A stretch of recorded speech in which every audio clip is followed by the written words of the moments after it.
మా అక్క అలిక్య చిట్టి సారీ వీడియో అయితే పర్సనల్గా చెప్పడం జరిగింది. దాంతోపాటు పబ్లిక్లో కూడా అందరికీ చాలా మనస్ఫూర్తిగా రిగ్రెట్ అవుతూ తను సారీ వీడియో అయితే చేయడం జరిగింది. దాన్ని కూడా తీసుకెళ్ళి మీమర్స్ ఇంకా యూట్యూబ్ ఛానల్స్, న్యూస్ ఛానల్స్ వాళ్ళు నెగిటివ్గా అయితే స్ప్రెడ్ చేసేసారు. చేయడం వల్ల తను కంప్లీట్ డిప్రెషన్లోకి వెళ్ళిపోయి హెల్త్ మీదకి అయితే తెచ్చేసుకుని ఈరోజు హాస్పిటల్ పాలు అయిపోయింది మీ వల్లే. ఇంత ఒక ఆడపిల్ల మీద ఇంత టార్గెట్ చేయడానికి అసలు నాకు ఎందుకు అంత టార్గెట్ చేస్తున్నారో నాకు అర్థం కావట్లేదు. అసలు బతకనివ్వరా? ఇప్పటికే చాలా మొయ్యాల్సిన భారం అంతా మోస్తుంది. అది మేము కల్లారా చూస్తున్నాము. తనని ఒక్కదాన్ని వదిలినా ఏమైపోతుందా అనేసి ఇన్ని రోజులు భయపడుతూనే వస్తున్నాము. ఏదైతే అవ్వకూడదు అయితే మీరు రెస్పాన్సిబిలిటీ తీసుకుంటారా అది నాకు చెప్పండి.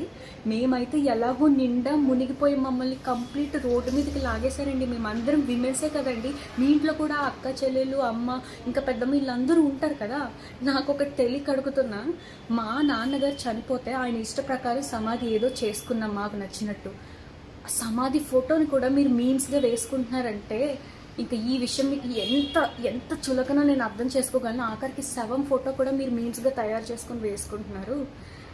నేను మీకు చెప్తున్నాను, మాకు సపోర్ట్ కావాలి, మేము ఆడవాళ్ళము, మాకు ఈ పరిస్థితిలో ఉంది, మిమ్మల్ని అడుక్కుంటున్నాం, మీమ్స్ వేయొద్దు, ట్రోల్స్ వేయొద్దని నేను మిమ్మల్ని అడుక్కుంటున్నాను. ఇంకా ఇప్పుడు ప్రోడక్ట్ ఆర్డర్ చేశారు, కొంతమంది ఏమో వ్యూస్ కోసం వచ్చేసి మా ఇంట్లో తన్నారు, నన్ను కొట్టారని ఇంకొకరు, అలా పెడితే వ్యూస్ వచ్చేసి అందరూ చూసేస్తారని ఇంకొకరు, అని వాంతు కక్కేస్తున్నట్టు ఇంకొకరు.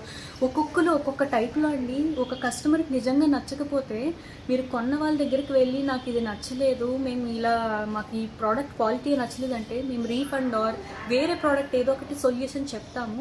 మీరు అంత దిగజారిపోవడం నాకు ఎందుకు అర్థం కావట్లేదు. వీడియోస్ వ్యూస్ మనీ వస్తాయి అంతే కదండి. ఇంకొక ఆవిడ అయితే అలిక్య చిట్టి పికిల్స్ కొనేసాను, దాని నుంచి నేను డబ్బులు కోల్పోయాను, వేస్ట్ అయిపోయినాయి. ఇప్పుడు ఆవిడ మీద 11 వీడియోస్ ఏదైతే చేసిందో అందులోంచి బాగా డబ్బులు సంపాదించుకుంది. మీకు కావాల్సింది డబ్బు. మనిషి ప్రాణం కంటే మీకు డబ్బు కావాలి. ఇప్పుడు ఈరోజు మా అక్క ప్రాణంతో కొట్లాడుతుంది. అండ్ నేను లాస్ట్గా ఒకటి చెప్పాలనుకుంటున్నాను. ఇంకా ఇదే ఈ ఆంధ్ర తెలంగాణలో చాలా అంటే చాలా ఇష్యూస్ జరుగుతుందండి. దాని గురించి పట్టించుకోండి. మాతో చిన్నప్పటి నుంచి కలిసి ఇది చేసింది. అది ఆ రిలేషన్ మీకు అర్థం కాకపోయి ఉండొచ్చు. తను తప్పు చేసింది. వీడియోస్లో అలా గంభీరంగా కనిపించినా తను ఎంత ఇన్నోసెంట్ అనేది మాకే తెలుసు, మేము చూస్తున్నాం కాబట్టి. వీలైనంత త్వరగా మీరు మంచిది ట్రోలింగ్స్ ఇక మీద ఆపేసేయండి. నేను చెప్తున్నా, ఇంకా తను చచ్చిపోవడం కావాలి అంటేనే చేయండి. లేదండి, నేను కామెంట్స్ కూడా చూసాను. తను ఏడుస్తున్నట్టు అనిపించట్లేదు అంటే ఇంక ఏడవడంలో కూడా యాక్టింగ్ అంటే ఇంక ప్రతిదీ యాక్టింగ్ అంటే ఇంకేం చేయాలి చెప్పండి. కెమెరా ముందుకు వచ్చి మాట్లాడుతున్నా కూడా యాక్టింగ్ అంటారు.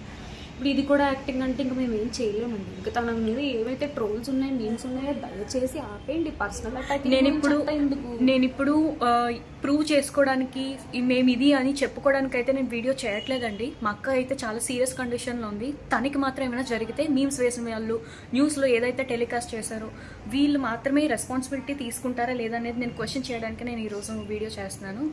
మేమేమి ప్రూవ్ చేసుకోవడానికి అయితే కాదు. ఎలాగో మా మీద నింద పడింది, దాన్ని ఎంత చెప్పినా సరే యాక్టింగ్ అది ఇది అంటున్నారు కాబట్టి మేము ప్రూవ్ చేసుకోవడానికి రావట్లేదు. మా అక్క కండిషన్ ఎలా ఉంది ఇప్పటికైనా దయచేసి ఆపండి. ఇప్పుడు ఉన్న ట్రెండింగ్ టాపిక్ ఇదే. మీకు కావాల్సింది ఇదే, ఫన్. ఫారెస్ట్లు ఏవో కాలిపోయాయి, ఇంకా చాలా రేప్స్ జరుగుతున్నాయి. ఈ మర్డర్స్ అవి ఏవో రేప్స్ అన్నీ జరిగిన వాళ్ళు ఏం తప్పు చేసినా సరే ఫ్రీగా హాయిగా తిరిగేసి వాళ్ళు చాలా బాగుంటున్నారు. చిన్న వెండర్స్ చిన్న వ్యాపారాలు చేసుకునే వాళ్ళ మీద ఎందుకు అంత కక్ష కట్టారు? అది కూడా ఒక విమెన్ని ఎందుకు అంత టార్గెట్ చేస్తారని నాకు అర్థం కావట్లేదు. ఒక విమెన్ ఎవ్వరి మెన్ సపోర్ట్ లేకుండా ఎదుగుతుంటే చూడలేరని నాకైతే అర్థమైంది. మా అమ్మగారు ఆల్రెడీ మా నాన్నని కోల్పోయారు. సొంత కూతురు ఇంత క్షోభ అనుభవిస్తే ఏ తల్లి చూడలేదు. మా అమ్మ ఎన్ని అనుభవించకూడదు అన్నీ చూస్తుంది మీరు చేసిన పని వల్లే. మీమర్స్ ఇవాళ మా ఇంటికి కూడా మేము హాస్పిటల్లో ఉన్న సరే ఎంత ఇబ్బంది పెట్టారంటే న్యూస్ ఛానల్స్ వాళ్ళు ఇంటికి వచ్చి ఇష్టం వచ్చినట్టు అసలు వీడియో కావాలి ఏంటండి, ఇప్పుడు వీడియోలు మీకు డబ్బులు పెట్టేస్తాయా? ఇప్పుడు నాకు అదంతా తెలియదండి. మా అక్కకి అలిక్య చిట్టికి ఏమన్నా జరిగితే మీరు బాధ్యత వహిస్తారా? ఫస్ట్ స్టార్ట్ చేసిన మీమర్స్ అందరూ బాధ్యత వహిస్తారా, లేదంటే న్యూస్ ఛానల్స్ ఇంకా చాలామంది పబ్లిష్ చేస్తున్నారు కదా, సీన్ క్రియేట్ చేస్తున్నారు కదా, వాళ్ళు బాధ్యత తీసుకుంటారా? నేను మా అమ్మకి ఎలా నచ్చ చెప్పుకోవాలండి? మా అమ్మని ఎవరు చూసుకోవాలి ఇప్పుడు? మా అమ్మకు కూడా ఏమన్నా అయితే మీరు ఏమన్నా చేస్తారా, మీరు బాధ్యత తీసుకుంటారా? నాకు అదొకటి చెప్పండి. మొన్న అలాగే ఈ ఇన్సిడెంట్ జరిగింది, ఎవరో మమ్మల్ని ఏదో తిట్టారు అనేసి మీకు ఫోటో పెడితే వాట్సాప్ రిపోర్ట్ కొట్టేశారండి. మీకు పంపించడానికి మా దగ్గర ఏ సాక్ష్యాలు లేవు, రిపోర్ట్ కొట్టడం వల్ల పోయాయి. టుడే అని స్క్రీన్ షాట్లో ఉంది, దాన్ని కూడా ఒక ఇష్యూ చేశారు. అది మా గ్యాలరీలో కొన్ని సేవ్ చేసుకునేవి 2-3 ఉంటే అది నేను మీకు వీడియోలో పెట్టి చూపించానండి. అది కూడా ఫేక్ అంటున్నారు. ప్రతిదీ ఫేకే అంటే మనుషులందరూ ఫేకే అండి. అలా అయితే తను ఎంత అయితే తప్పు చేసిందో అంతకంటే ఎక్కువ శిక్ష అనుభవించింది. అది దగ్గరుండే మేం చూసాము, పడిన తను కూడా అనుభవించింది. తను చేసింది తప్పే, అది మాకు తెలుసు. తను ఒప్పుకుంది, మనస్ఫూర్తిగా తను ఒప్పుకుంది. ఒక మనిషి తప్పు చేశాడంటే ఎంత పశ్చాత్తాపం పడుతున్నాడో అది మనం కూడా అంగీకరించాలి. అసలు ఫస్ట్ ఇది ఎక్కడి నుంచి మొదలైందంటే నెగిటివ్ రివ్యూస్ నుంచి మొదలైంది. మీకు నిజంగా ప్రోడక్ట్ బాగోకపోతే మా దగ్గరికి వస్తే మేము రీఫండ్ చేయడమో లేదంటే ఇంకొక పార్సల్ పంపించడం అనేది జరుగుతుంది. కానీ మీరు వీడియో పెట్టారు, సరే ఫైన్, మీకు కంటెంట్ కావాలి కదా, మీకు మనీ కావాలి, వీడియో పెట్టారు.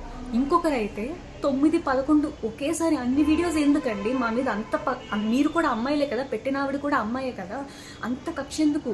తన సారీ వీడియో చెప్తే తన ఫేస్లో సాడ్నెస్ లేదు, యాక్టింగ్ చేసింది, లేదంటే తాగేసి చేసింది, ఇష్టం వచ్చినట్టు మాట్లాడుతున్నారు. ఒక్కసారి మీ ఇంట్లో వాళ్ళైతే అలాగే చేస్తారా?